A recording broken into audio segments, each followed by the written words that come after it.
Hello दोस्तों, स्वागत है आप सभी का हमारे चैनल डी ओनली में। दोस्तों एक बार फिर हम आप सभी के लिए लेकर आ गए हैं IWAI inland waterways authority of India, यानी कि दोस्तों भारतीय अंतर्देशीय जलमार्ग प्राधिकरण भर्ती 2024 का नोटिफिकेशन। पोस्ट को दोस्तों अप्लाई ऑनलाइन करना है। इसमें अगर पोस्ट की बात करें तो मल्टीटास्किंग पोस्ट है, साथ ही अदर पोस्ट भी रखी गई है। तो मल्टीटास्किंग के लिए आपके पास क्वालिफिकेशन में 10th पास मांगा गया है। वहीं अदर के लिए ग्रेजुएशन और बाकी अदर पोस्ट के लिए अदर क्वालिफिकेशन भी मांगी गई है।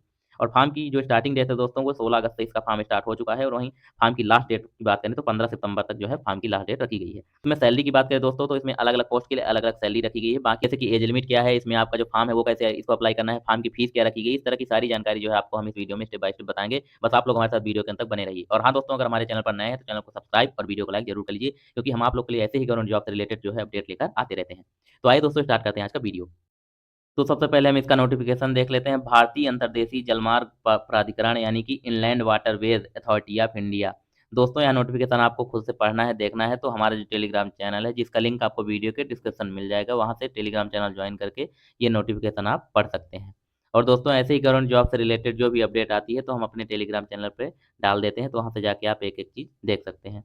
तो आइए दोस्तों इसको आगे देख लेते हैं। तो ministry of ports, shipping and waterways, government of India ministry के अंतर्गत यह जो है अंतर्देशीय जलमार्ग प्राधिकरण आता है। फिर दोस्तों इसमें आगे देख लेते हैं। तो एम्प्लॉयमेंट नोटिस नंबर जो है IWAI, और इसमें इसका जो डेट है दोस्तों कब पोस्ट हुई है तो 7/8/2024 को ही यह पोस्ट किया गया है। बाकी दोस्तों इसमें inland waterways authority of India IWAI invites online application from Indian nationals for filling up of following vacancies by direct recruitment दोस्तों जो कि इंडियन यानी भारतीय लोग हैं उनके लिए। और दोस्तों इसका जो हेडक्वार्टर्स है Noida and regional offices as per details given, यानी कि इसका जो हेडक्वार्टर्स है जैसे कि नोएडा में, बाकी जो जो रीजनल ऑफिस है वहाँ के लिए वैकेंसी निकाली गई है। बाकी इसमें नीचे जो है डिटेल में दिया गया है। उसका दोस्तों इसमें इंपॉर्टेंट नोटिस इसका देख लेते हैं। तो only online application will be accepted, यानी कि दोस्तों केवल जो है आपका ऑनलाइन एप्लीकेशन एक्सेप्ट होगा।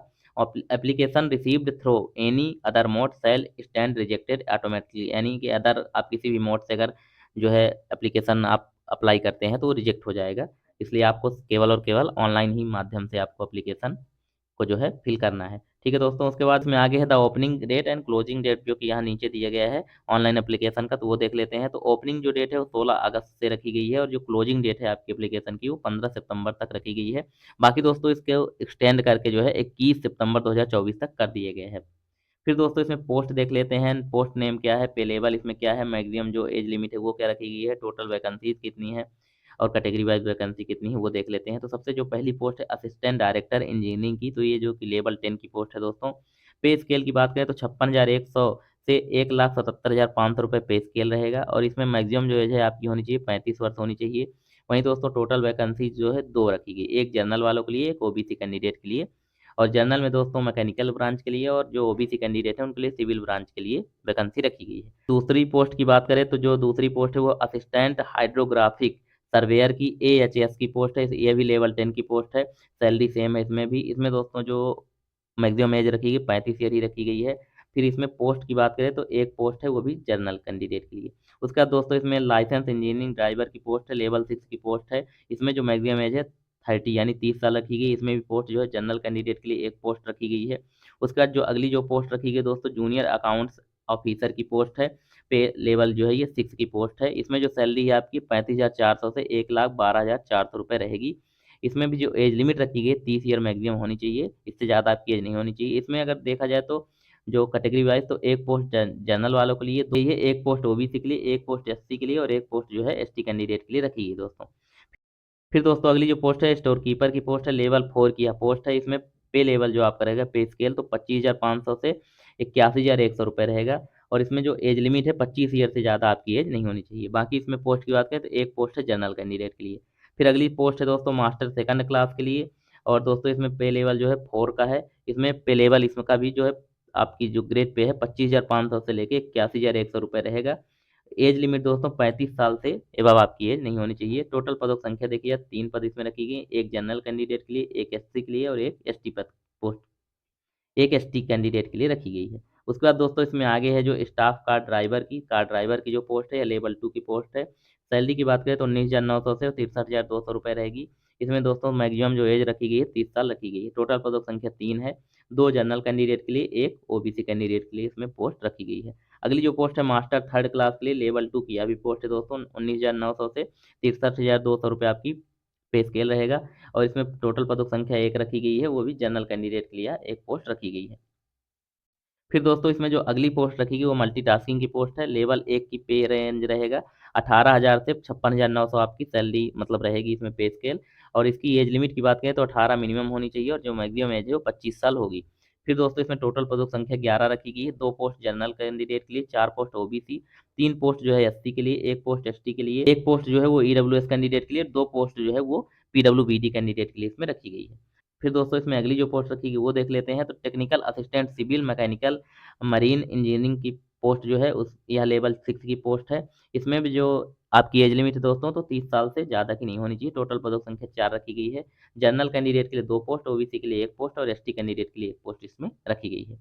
उसके बाद हम इसमें दोस्तों आगे देख लेते हैं इसका जो क्वालिफिकेशन सभी पोस्ट के लिए क्या क्वालिफिकेशन रखी गई है। तो जैसे सबसे पहली जो पोस्ट है असिस्टेंट डायरेक्टर इंजीनियरिंग की, इसमें आपके पास degree in civil mechanical from recognised university, यानी कि आपके पास इंजीनियरिंग में डिग्री होनी चाहिए मैकेनिकल या सिविल ब्रांच से। ठीक है दोस्तों, उसके बाद जो अगली जो पोस्ट है असिस्टेंट हाइड्रोग्राफिक की, इसके लिए आपके पास क्वालिफिकेशन में तो डिग्री इन सिविल इंजीनियरिंग और इक्विवेलेंट विद 3 इयर्स एक्सपीरियंस, यानी सिविल इंजीनियरिंग में आपके पास इसके लिए डिग्री होनी चाहिए, साथ ही 3 साल का एक्सपीरियंस होना चाहिए हाइड्रोग्राफिक सर्वे के लिए। उसके बाद दोस्तों इसमें अगली जो पोस्ट रखी गई है उसके लिए क्वालिफिकेशन लाइसेंस इंजन ड्राइवर के लिए, तो इसमें क्वालिफिकेशन आपकी जो है मैट्रिकुलेशन पास सर्टिफिकेट यानी 10th पास आपको होना चाहिए। उसके बाद इसमें certificate of competency as licence engine driver की जो है आपके पास सर्टिफिकेट होना चाहिए। शुड नो स्विमिंग, यानी आपको स्विमिंग के भी बारे में जानकारी और साथ ही स्विमिंग आपको आनी चाहिए। फिर दोस्तों इसमें जो अगली पोस्ट है उसके लिए क्वालिफिकेशन जूनियर अकाउंट्स की, तो इसमें आपके पास कॉमर्स में डिग्री होनी चाहिए और साथ ही दोस्तों 3 साल का एक्सपीरियंस होना चाहिए। कॉमर्स में डिग्री आपका जैसे कि बीकॉम वगैरह आपके पास होना चाहिए, 3 साल की आपके पास एक्सपीरियंस भी 3 साल का होना चाहिए। फिर दोस्तों इसमें जो अगली पोस्ट है ड्रेस कंट्रोल ऑपरेटर की, इसके लिए आपका क्वालिफिकेशन देखी जाए तो 10th पास होना चाहिए। साथ ही दोस्तों certificate of competency of driver first class with 10 year, यानी 10 साल का आपके पास जो है ड्राइवर का एक्सपीरियंस होना चाहिए, वो भी दोस्तों officer from technical branch of Indian navy having 1 year experience, 1 साल का जो है टेक्निकल ब्रांच जो है नेवी में आपका पास एक्सपीरियंस का सर्टिफिकेट भी होना चाहिए। बाकी दोस्तों आपके पास स्विमिंग का भी नॉलेज होना चाहिए। इसी पोस्ट की बात करें तो स्टोर कीपर की पोस्ट है, इसके लिए आपके पास क्वालिफिकेशन में 10th पास आप होना चाहिए या उसके इक्विवेलेंट कुछ हो आपके पास, और साथ ही 5 साल का जो है एक्सपीरियंस होना चाहिए स्टोर्स हैंडलिंग के मामले में। उसके बाद जो अगली पोस्ट रखी गई मास्टर सेकंड क्लास की, इसके लिए जो दोस्तों आपके पास qualification certificate of competency of master second class का होना चाहिए। शुड नो यानी स्विमिंग भी आपको आनी चाहिए। तो अगली जो पोस्ट है स्टाफ कार ड्राइवर की, तो इसमें आपके पास should possess of valid and under doors driving licence आपके पास होना चाहिए। Should also have good experience driving for at least 2 year, यानी 2 साल का आपके पास एक्सपीरियंस होना चाहिए ड्राइविंग का जो है 2 साल का एक्सपीरियंस होना चाहिए। साथ ही दोस्तों elementary knowledge of motor mechanism के बारे में आपको नॉलेज भी होना चाहिए। और बाकी दोस्तों इसमें मिडिल स्कूल सर्टिफिकेट यानी मिडिल क्लास स्कूल का जो है सर्टिफिकेट आपके पास होना चाहिए। फिर दोस्तों इसमें अगली जो पोस्ट है मास्टर थर्ड क्लास की रखी गई है, इसके लिए क्वालिफिकेशन देखी जाए तो certificate of competency of master third class, और दोस्तों शुड नो स्विमिंग, यानी इसमें इसमें भी आपका स्विमिंग का नॉलेज भी होना चाहिए। फिर अगली जो पोस्ट है मल्टीटास्किंग की पोस्ट है एमटीएस की, इसके लिए दोस्तों केवल आपके पास 10th पास होना चाहिए, तो आप इस पोस्ट को अप्लाई कर सकते हैं। बाकी जो अगली पोस्ट रखी गई है टेक्निकल असिस्टेंट सिविल और मैकेनिकल मैरीन इंजीनियरिंग नेवल के लिए दोस्तों, तो इसमें आपका डिग्री होनी चाहिए सिविल में मैकेनिकल में या फिर मैरीन इंजीनियरिंग नेवल आर्किटेक्चर और इक्विवेलेंट या इससे रिलेटेड किसी भी उसमें आपके पास अगर आपके पास कुछ क्वालिफिकेशन है तो आप इस फॉर्म को अप्लाई कर सकते हैं, इस पोस्ट को अप्लाई कर सकते हैं। फिर दोस्तों इसमें आगे अपर एज लिमिट की जो रखी गई कंडीशन वो देख लेते हैं। तो जैसे कि आपको सबसे पहले इसमें ओबीसी कैंडिडेट है उनको 3 साल की अपर एज लिमिट का जो है छूट दी जाएगी, और एसटी एससी जो कैंडिडेट है उनको 5 साल की एज में छूट दी जाएगी। बाकी दोस्तों अगर person of with benchmark disability यानी पीडब्ल्यूबीडी जो कैंडिडेट होते हैं उनके लिए जो जनरल कैंडिडेट है उनको 10 साल की छूट एज में दी जाएगी, वहीं ओबीसी के लिए 13 साल और एसटी एससी के लिए 15 साल एज में छूट दी जाएगी। दोस्तों इसमें आगे है एप्लीकेशन फीस इसकी क्या रखेगी वो देख लेते हैं। तो कैंडिडेट्स बिलोंगिंग जनरल कैंडिडेट यानी U R OBC creamy layer और non creamy layer are required to pay non refundable fees, 500 रुपये इनसे फीस चार्ज रखा गया है। वहीं दोस्तों candidates belonging SC ST PW D and EWS categories are required to pay 200 रुपये इनसे भी फीस चार्ज रखा गया है।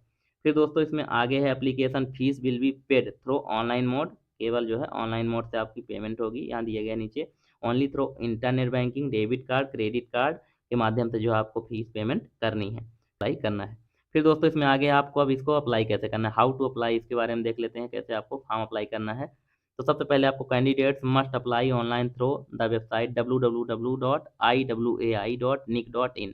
इसका जो लिंक है दोस्तों आपको हम वीडियो के डिस्क्रिप्शन में दे देंगे, यहीं से जाके आपको फॉर्म अप्लाई करना है।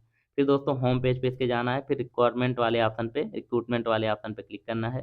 फिर अप्लाई ऑनलाइन रिक्रूटमेंट टू एवं पोस्ट इन IWAI, यानी जिस पोस्ट के लिए आपको अप्लाई करना है उस वाली पोस्ट पर क्लिक करके आपको फॉर्म अप्लाई करना है। फिर दोस्तों इसमें आगे no other means mode of application will be accepted, application received through any other mode will not accepted and will be summarily rejected. यानी कि दोस्तों इसमें बताया गया है कि अगर आप किसी अन्य मोड से जो है फॉर्म अप्लाई करते हैं तो आपका सीधे रिजेक्ट हो जाएगा, केवल और केवल इसके लिए जो है ऑनलाइन माध्यम है, उसी के माध्यम से आप फॉर्म अप्लाई कर सकते हैं। और दोस्तों इसमें जो फोटोग्राफ और सिग्नेचर की साइज रखी गई दोस्तों, तो वो आपकी जो है 5 KB से 50 KB के बीच होनी चाहिए फोटोग्राफ और सिग्नेचर की साइज। इसको पहले आप इतना करके उसके बाद ही फॉर्म अप्लाई करिएगा, है ना। बाकी दोस्तों अगर हमारे द्वारा दी गई जानकारी आपको अच्छी लगी हो तो आप लोग हमारे चैनल को सब्सक्राइब जरूर कर लीजिए, क्योंकि हम आप लोग के लिए ऐसे ही गवर्नमेंट जॉब से रिलेटेड अपडेट लेकर आते रहते हैं। तो मिलते हैं दोस्तों नेक्स्ट वीडियो में, तब तक के लिए धन्यवाद।